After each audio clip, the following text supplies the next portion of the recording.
let me tell you the story of how I ended up pepper spraying the president of the Willow Creek Homeowners Association right in the face, and how that one fiery moment kicked off a war that nearly cost me everything, including my land, my dog, and my sanity. My name's Ethan Rowe. I'm 35, a former cybersecurity consultant from Denver, and about 2 years ago, I made what I thought was the smartest decision of my life.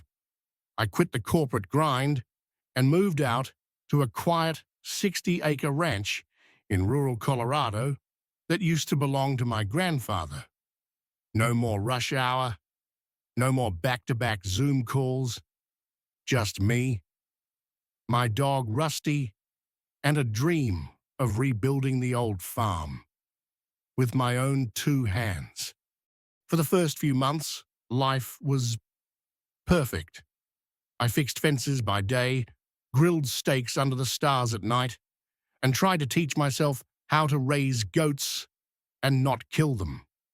I didn't have a neighbor in sight, just rolling hills, wind in the trees, and that deep sense of freedom you can't buy in a city.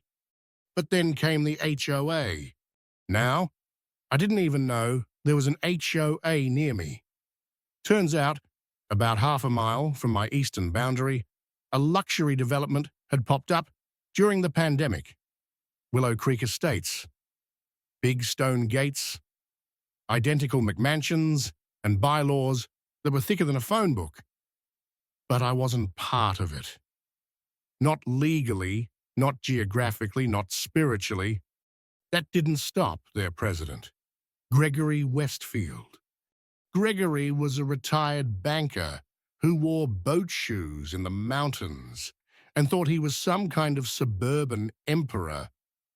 The first time he came to my ranch, he had on a monogrammed fleece vest and held a clipboard like it was a badge of authority. He said, "Mr. Rowe, some of our residents have raised concerns. Your barn roof is visible from the East Ridge Trail, and it doesn't meet our aesthetic guidelines." I blinked.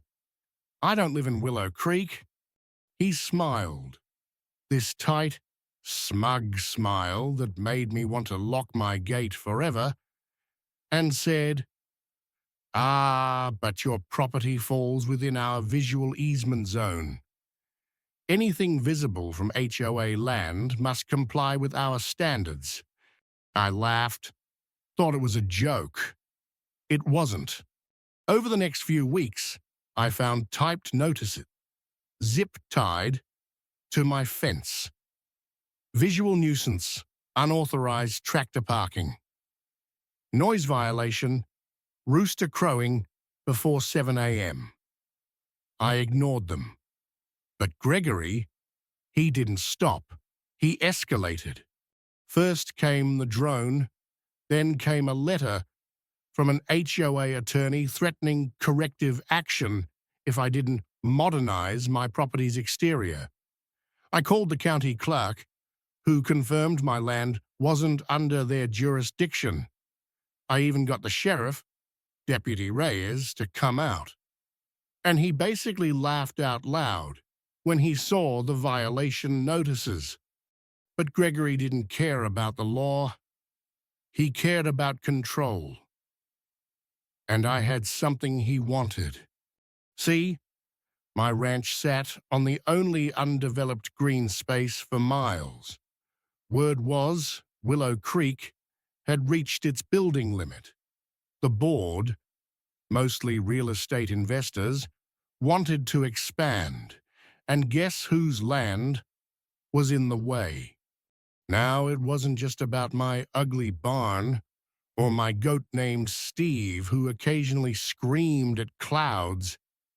It was about power and greed. Then one night, it all came to a head. It was past midnight. I had just stepped outside with Rusty when I saw a flashlight bobbing around near my barn. My heart shot up to my throat. Last time someone trespassed out here, they left antifreeze in my livestock trough. I wasn't about to let that happen again. I grabbed my flashlight in one hand, pepper spray in the other, and crept through the grass. Rusty was growling low, ears up. The light flickered inside the barn. I shouted, "Who's there?" No answer. So I kicked the barn door open and found myself staring at Gregory Westfield, HOA badge, clipped to his windbreaker like he was some kind of federal agent. "What the hell are you doing in my barn?" I yelled. He straightened up and said, "This is Willow Creek business.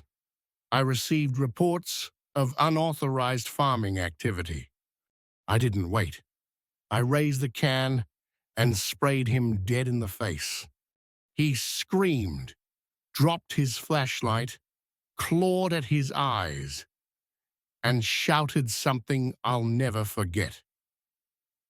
"You'll regret this. The board is with me." And then the red and blue lights rolled down the gravel road. Someone had called the cops, and it wasn't me. For a second, I thought maybe I'd been set up. Gregory has something in his pocket. It was a camcorder.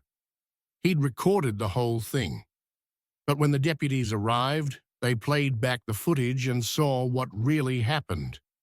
Gregory creeping onto my property at night, whispering into the camera, "Let's see what violations this hillbilly's hiding." The deputy turned to me and said, "Looks like you've been harassed." I thought that would be the end of it. It wasn't. The next morning, a black SUV pulled up. Out stepped a woman in heels, sunglasses, and attitude, HOA legal counsel. She handed me a letter. According to newly amended bylaws, any land visible from Willow Creek was now subject to HOA aesthetic enforcement. I was floored. "That's illegal," I said. She smiled. "Then take it up with zoning court." I knew then they didn't just want to fine me, they wanted my land. So I called in backup. Enter my cousin Caleb, a former Army engineer turned constitutional watchdog.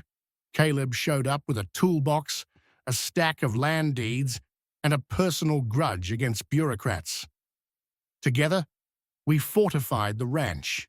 Fences, cameras, floodlights, and a homemade legal defense system with a server that recorded everything in the cloud. Then we went public. We posted the footage of Gregory breaking in and getting sprayed with the title, "HOA President Trespasses Gets Blinded." The internet loved it. By morning, it was viral. By evening, news vans were pulling into my driveway. But going public made us targets. 3 nights later, they came back. This time, in unmarked trucks. They cut my fence, set a fire at the edge of my haystack, and broke into the barn, trying to steal the server. I'll spare you the chaos, but let's just say a pipe-wielding intruder got a face full of pepper spray. Another got zip-tied by Caleb, and the fire got put out by me and Rusty with one hose and a whole lot of yelling. But the worst part? They got away with one of the backup drives. The war wasn't over. That's when the FBI got involved.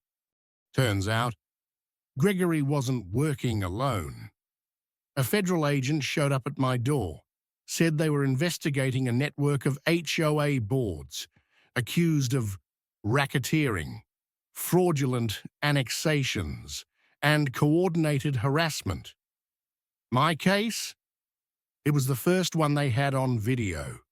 A week later, Gregory Westfield was arrested along with 2 other HOA presidents across the county. The charges? Trespassing, attempted arson, conspiracy to falsify land documents, and illegal surveillance. But the final nail was a secret recording of Gregory saying, "If we can't buy the land, we'll make his life hell until he gives up." That was it. He was done. Now, Willow Creek has a new board. One of the residents, Martha, a retired teacher who once brought over peach pie during the fire cleanup, was elected president. First thing she did? Repealed every fake bylaw that targeted my ranch. She even apologized, in writing. So yeah, I'm still here. Rusty's still growling at drones. And Caleb, he built a panic room in the barn for fun. But you know what I learned? Sometimes standing your ground means standing alone. Sometimes a $12 can of pepper spray can start a revolution. And sometimes the ones who scream community standards the loudest are the ones with the most to hide. Now tell me this. What would you do if an HOA tried to take your land? Have you ever had to stand up to neighborhood power plays? Drop your stories in the comments. I'd love to hear how you fought back.